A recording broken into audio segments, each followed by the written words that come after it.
Daytona International Speedway, February 18, 2001, lap 199, the last lap of the Daytona 500, the Great American Race. 200 laps around a 2.5-mile oval in Daytona Beach, Florida. The race that opens a NASCAR season every February. The race that carries more emotional weight than any other in the sport. The race that one driver in particular had been trying to win for 20 years and finally won in 1998. Standing in victory lane with tears streaming down his face and hugging every crew member he could reach, a man who had been to the mountain and finally, after 2 decades of heartbreak at this exact track, stood at the top. That man was in his famous black number 3 Goodwrench Chevrolet on the last lap of the 2001 Daytona 500. He wasn't in the lead. He was running in third place, and he was doing it deliberately, running interference, blocking the cars, trying to challenge the 2 drivers out front, both of whom drove for the team he owned. His newest driver, Michael Waltrip, was leading. His son, Dale Earnhardt Jr., was in second. Dale Earnhardt Sr. was running third, essentially sacrificing his own chance at the win to protect the 1-2 finish for Dale Earnhardt Inc. That is who he was. That is what that moment meant. There were 150,000 people in the stands. 17 million more were watching on television. The final turn was approaching. The checkered flag was half a mile away. And then, in a fraction of a second that the entire sport of NASCAR will never stop processing, everything changed. The back left corner of the black number 3 was tapped by Sterling Marlin's Chevrolet. It was a contact that, in the physics of superspeedway racing, should have been manageable. Earnhardt had survived far worse. The car fishtailed slightly toward the infield, and then, inexplicably, catastrophically, it swung sharply to the right, hard into the wall at turn 4, at approximately 180 miles per hour. Ken Schrader's yellow Pontiac clipped the black number 3 and carried both cars hard into the concrete. The crowd went strangely quiet. Michael Waltrip crossed the finish line and won the Daytona 500, and then, in the celebration that should have been the greatest moment of his career, heard something through his radio that changed the tenor of everything. Ken Schrader climbed out his car, walked the passenger window of Dale Earnhardt's crumpled Chevrolet, and looked inside. He waved urgently to the medical crew. Later, Schrader would describe what he saw in a single sentence that captured everything about that moment.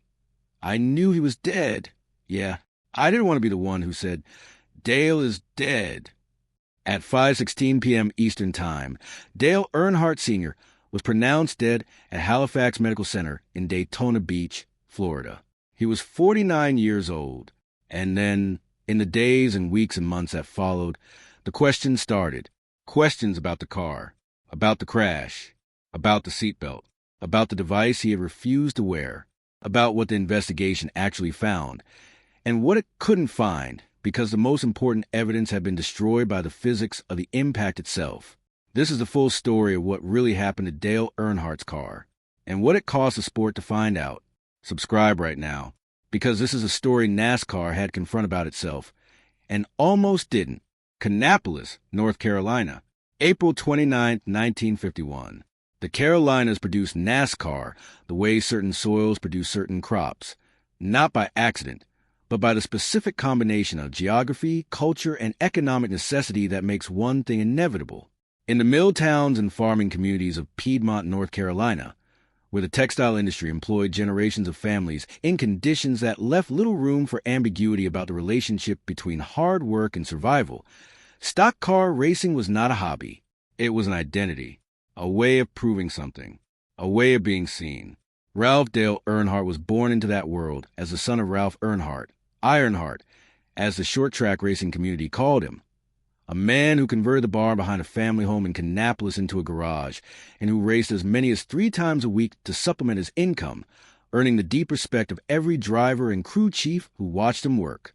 Ralph Earnhardt never achieved the superstardom his son would reach, but he gave his son something more durable than trophies, a complete understanding of how a racing car worked from the inside out, a respect for the machine and the physics it operated within, and a competitive fire that had been burning in the Earnhardt bloodline long before anyone was writing it down.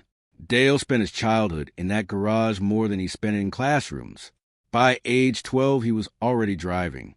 By 16, he had dropped out of school in the 9th grade, a decision his father strongly opposed, one that strained the relationship between them for years, one that Dale himself would later say he regretted because it left him, as he put it, in situations where I miss an education. He tried 9th grade twice, famously saying, "Couldn't hang, man." What he could do, what he was constitutionally, almost supernaturally suited for, was drive a racing car. The instincts that the sport rewards most heavily, the ones that cannot be taught in any classroom or driving school. The ability to sense the behavior of a car through the seat of the pants.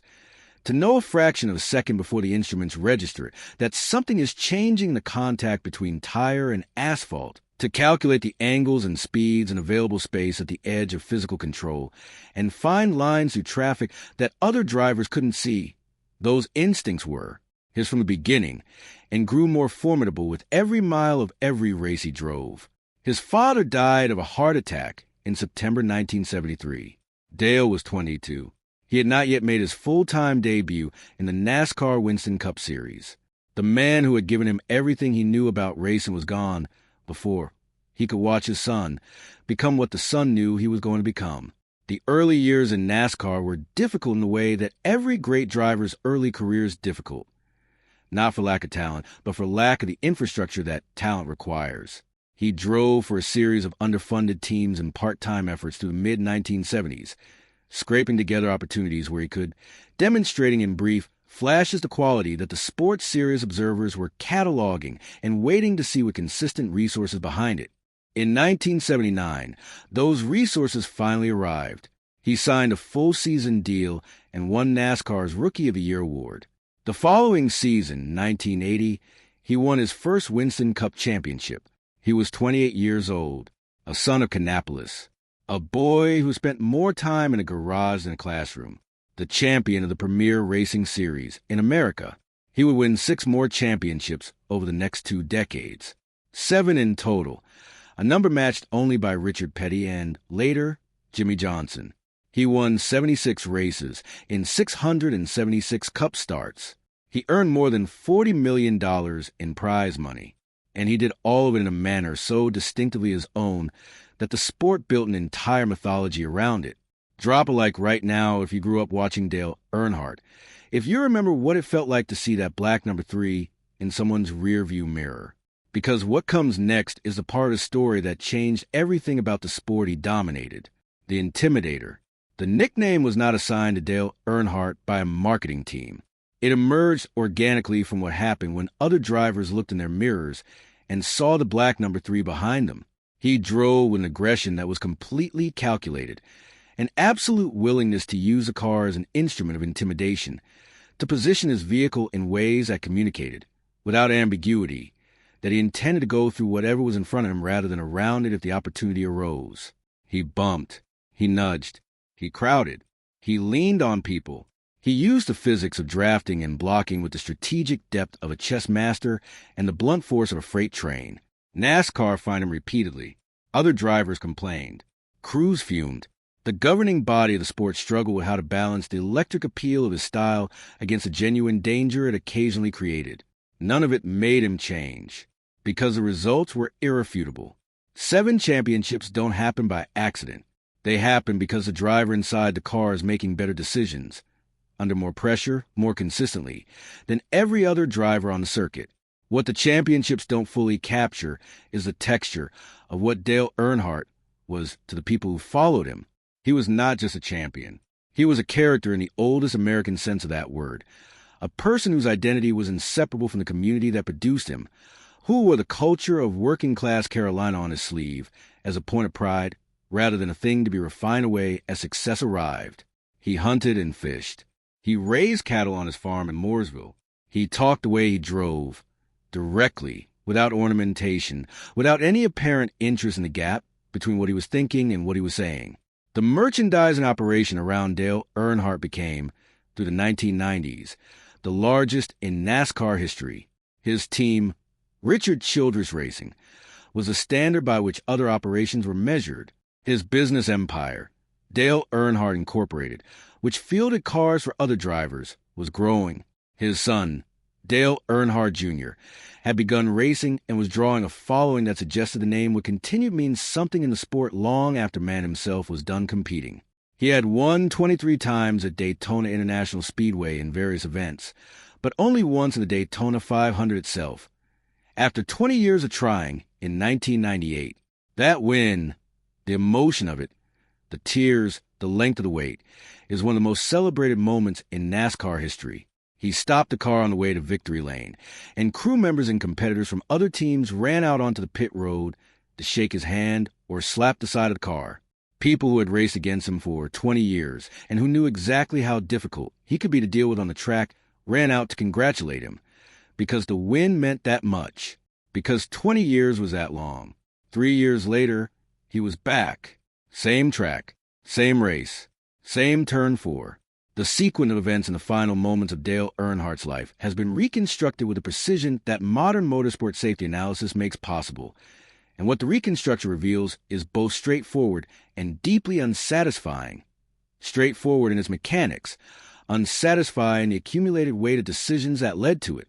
Lap 199 of 200, Earnhardt running third, behind Waltrip and Dale Jr., blocking for his team.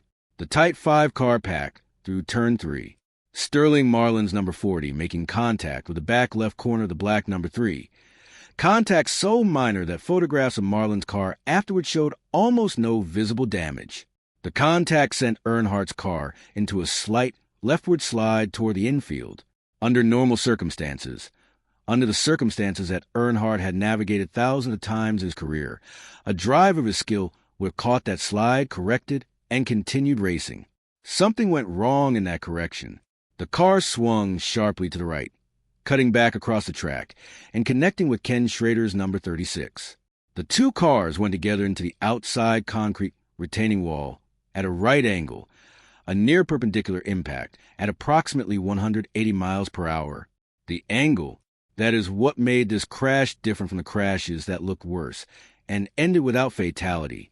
The car hit the wall head-on rather than glancing off it. The energy of the impact had nowhere to dissipate along the length of the wall. It transferred directly into the car and into the driver. Schrader's car pushed against Earnhardt's against the wall and then separated. Track crews and emergency personnel arrived within seconds. Earnhardt's car was heavily damaged at the front, but recognizable. It did not look, to the millions watching on television, like a fatal crash.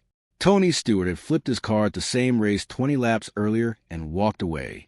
NASCAR had survived extraordinary-looking crashes before. What the cameras couldn't show was what Ken Schrader saw when he looked through the passenger window. Earnhardt was cut from the car. He was transported by ambulance to the infield care center, then by helicopter to Halifax Medical Center. The physicians who treated him were direct in their assessment. The injuries were not survivable. Dr. Steve Bohannon, the emergency physician who worked the crash, said later, he had what I felt were life-ending type injuries at the time of impact, and nothing could be done for him. The cause of death was a basilar skull fracture, a fracture at the base of the skull, where it meets the top of the spine. The brain stem, which controls the fundamental functions of life, heartbeat, breathing, had been catastrophically damaged. He was effectively dead when the car stopped moving. And now the investigation began. And with the investigation came the questions. And with the questions came the most uncomfortable conversation the sport of NASCAR had ever been forced to have with itself. The first question was about the seatbelt. In the immediate aftermath of the crash, NASCAR's official physician, Dr. Steve Bohannon, told the press that the evidence suggested Earnhardt's seatbelt had broken during the impact, that the failure of the belt had caused his head to strike the steering wheel, producing the fatal injury. This statement became the official initial explanation, and it had a significant target built into it. The manufacturer of the seatbelt, Simpson Performance Products, run by Bill Simpson, a prominent figure in racing safety equipment. The backlash against Simpson was immediate and severe. His company's reputation was on the line. Sponsorships were affected, and Simpson fought back, arguing that the seatbelts had been installed improperly, positioned too far from the seat by approximately 5 inches for driver comfort, creating a suboptimal belt angle that caused the belt to fail at the buckle upon impact. He maintained that if the belts had been correctly installed, they would have held. NASCAR commissioned an extensive investigation. Simultaneously, in the Florida legal system, a battle was unfolding over who had the right to examine the evidence of what had actually happened inside that car, specifically the autopsy photographs of Dale Earnhardt. The Orlando Sentinel had been investigating NASCAR's safety record before Earnhardt's death. The newspaper had published 1 week before the Daytona 500 a 3-part investigation into how infrequently drivers were using an available safety device called the HANS, Head and Neck Support System. Now, the Sentinel wanted an independent medical expert to examine the autopsy photographs to determine the actual cause of death. Teresa Earnhardt, Dale's widow, fought the release of the photographs. The legal battle produced legislation, the Earnhardt Family Protection Act, that changed Florida's public records law to restrict access to autopsy photographs. It was one of the first cases in which the tension between a family's right to grieve privately and the public's interest in understanding the circumstances of a death was resolved in Florida law in favor of privacy. A compromise was eventually reached. A court-appointed independent expert, Dr. Barry Myers, a professor of biomedical engineering at Duke University, would view the 33 autopsy photographs and answer specific questions about the cause of death. His findings would be shared with the Orlando Sentinel, but the photographs themselves would be permanently sealed. Dr. Myers examined the photographs and issued his findings in April 2001. His conclusion contradicted the initial explanation NASCAR had offered.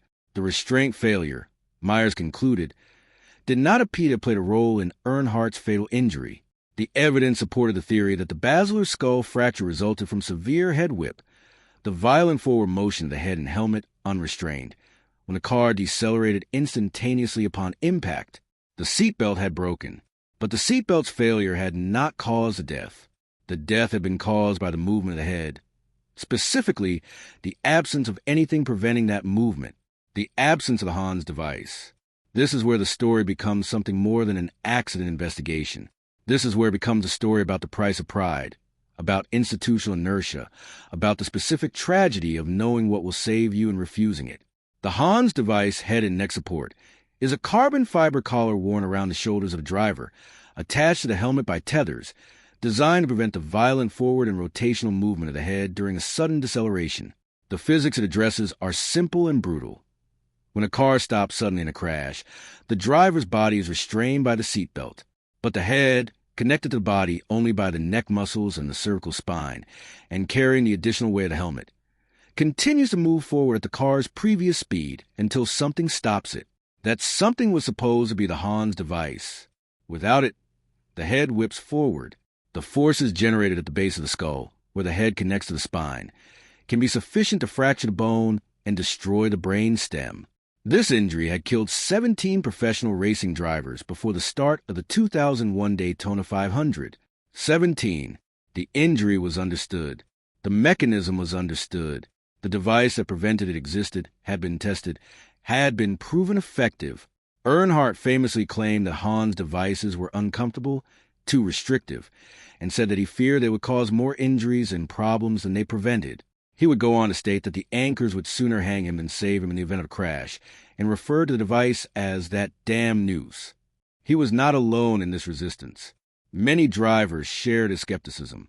The culture of NASCAR in 2001 was a culture shaped by decades of sport's own mythology, a mythology that prized toughness, that treated safety equipment with suspicion bordering on contempt, that viewed the willingness to get in a car without every available protection as evidence of the courage that made a real racing driver.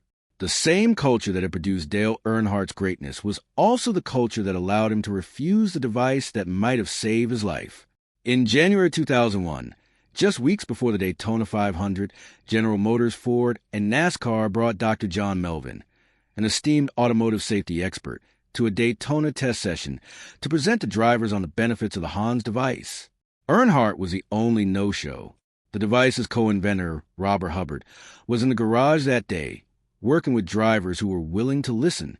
I was within a few feet of Earnhardt, and he just didn't want to hear about the HANS. Hubbard recalled, "I knew who was going to listen to me, and I knew who wasn't going to listen." Even though 17 professional drivers had been killed by basilar skull fractures up to the start of the 2001 Daytona 500, Earnhardt and many other drivers declined to use the HANS devices. saying that the protective properties did not outweigh the discomfort caused by the device. NASCAR had recommended, yet not required, the use of the Hans device. Recommended, yet not required. That phrase is the center of this entire story. The technology existed. The research existed. The pattern of injuries, 17 deaths from the same mechanism, existed. The recommendation existed. The mandate did not. Comment below. Do you think NASCAR should have required the Hans device before the 2001 Daytona 500? Because the answer to that question, honestly examined, tells you something uncomfortable about how institutions handle safety when safety conflicts with culture and convenience. The investigation that NASCAR conducted and released in August 2001 made for grim reading. The formal report did not place blame on a single component or a single decision, because the truth was that multiple decisions across the chain, from the installation of the seatbelt too far from the seat for driver comfort, to the absence of the Hans device, to the specific angle of the impact, had combined to produce an outcome that any one different decision might have altered. The investigation determined that even if the seatbelt had not torn, Earnhardt would have still likely experienced fatal injuries of the same type and extent because his head was insufficiently restrained to prevent such an injury. The seatbelt's failure was real, but ultimately secondary. The primary mechanism of death was the unrestrained movement of the head, and the device that prevented that movement had been sitting in the garage at Daytona, carried by Robert Hubbard, offered to any driver who wanted it. On the morning of January 2001, and the driver, who died 6 weeks later, had declined to hear about it. Bill Simpson, whose company's seatbelt was initially blamed, fought for years to restore his reputation. He maintained that the belts had been improperly installed, not as manufactured, but as positioned in the car for driver comfort, creating the angle that caused a failure. The nuance of his argument, that the installation compromised the belt's design performance, was ultimately accepted by investigators, though the damage to his reputation in the immediate aftermath of the crash had already been done. What the investigation also found in its broader sweep was something that extended far beyond the specific circumstances of one crash on one afternoon. The crash of Dale Earnhardt exposed, for public examination, a systematic gap between what NASCAR knew about safety and what NASCAR required of the teams and drivers it oversaw. Not just about the Hans device, about wall construction, about cockpit design, about the entire architecture of risk that the sport had built over decades and that had been killing people at a rate that was somehow being processed as acceptable. 17 basilar skull fractures before Earnhardt. 3 other drivers had died in NASCAR in the 9 months before him. Adam Petty, Tony Roper, and Kenny Irwin, all from the same injury. The same injury. 4 times in 9 months.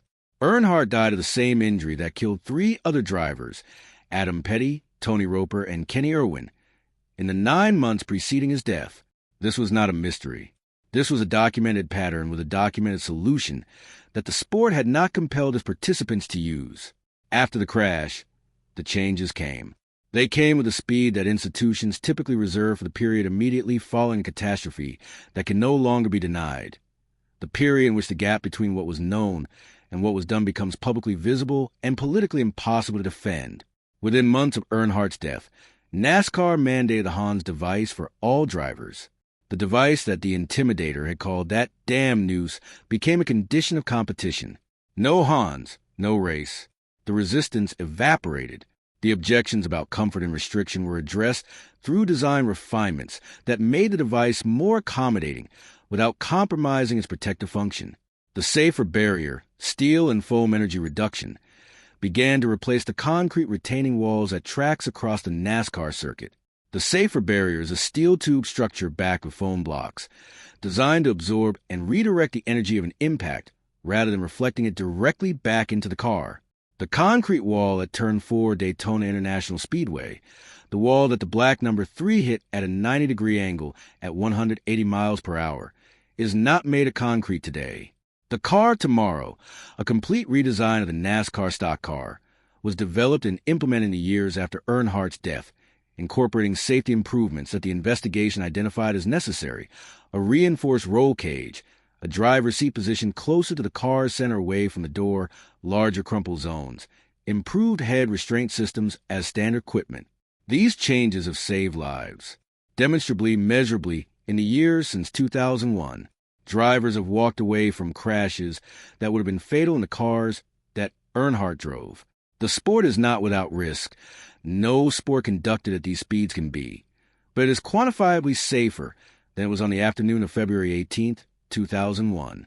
Every one of those improvements exists, in part, because Dale Earnhardt died without the protection that was available to him. That is a particular tragedy at the center of this story.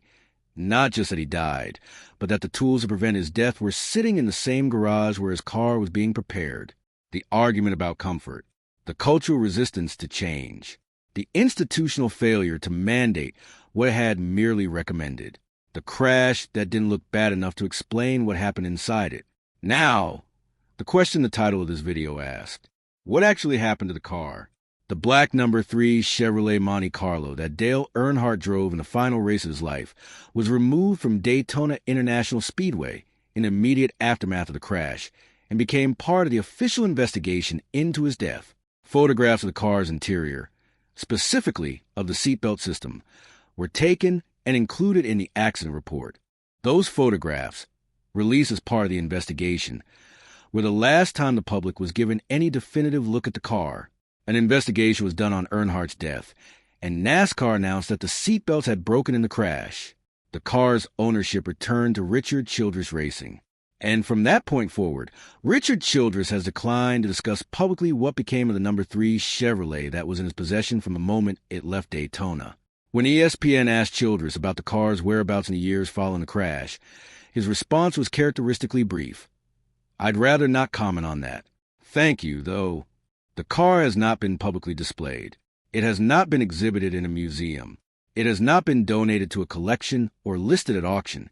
Richard Childress, who built his racing empire alongside Dale Earnhardt and who has described the loss of his friend and driver as a defining tragedy of his professional life, has chosen to keep the car and its location private, a decision that everyone who has followed the story has respected without necessarily understanding completely.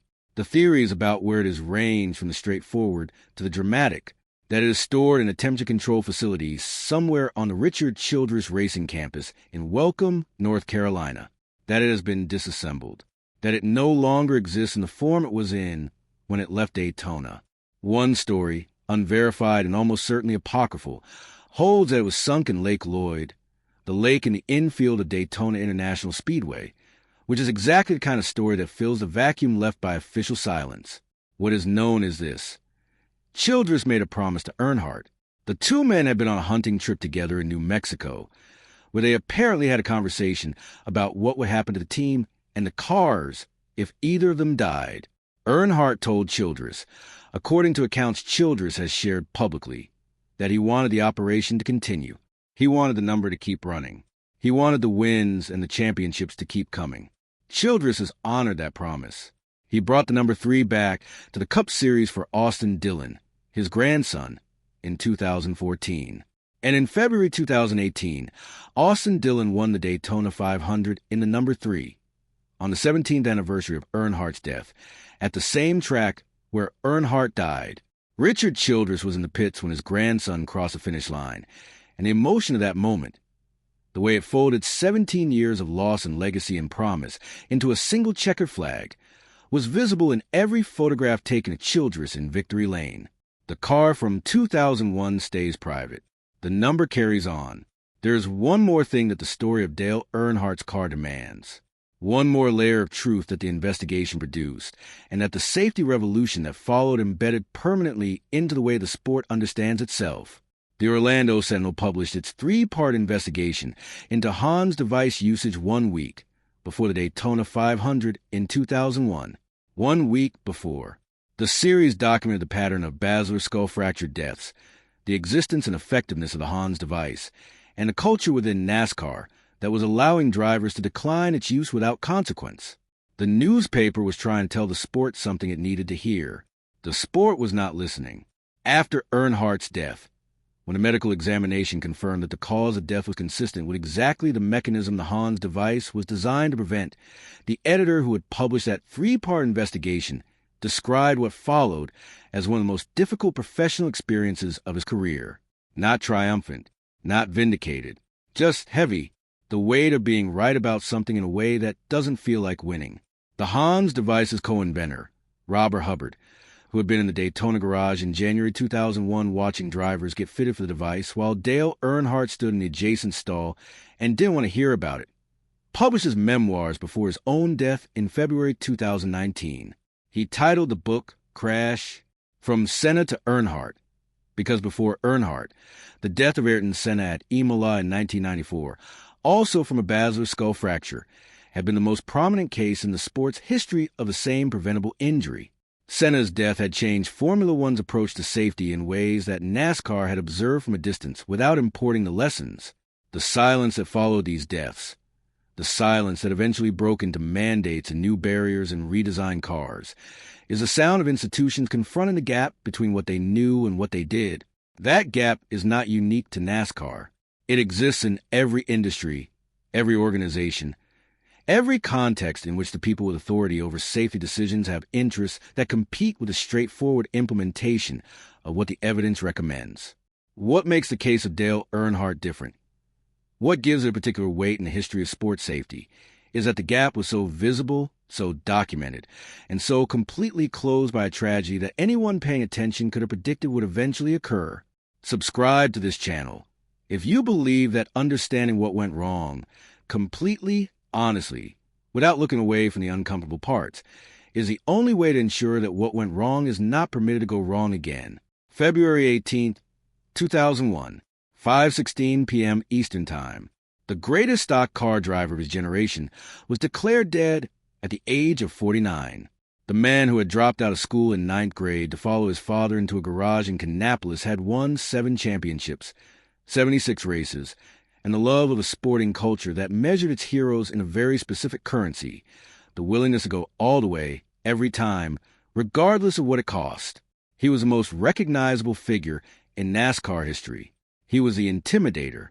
He was the reason a generation of racing fans chose black.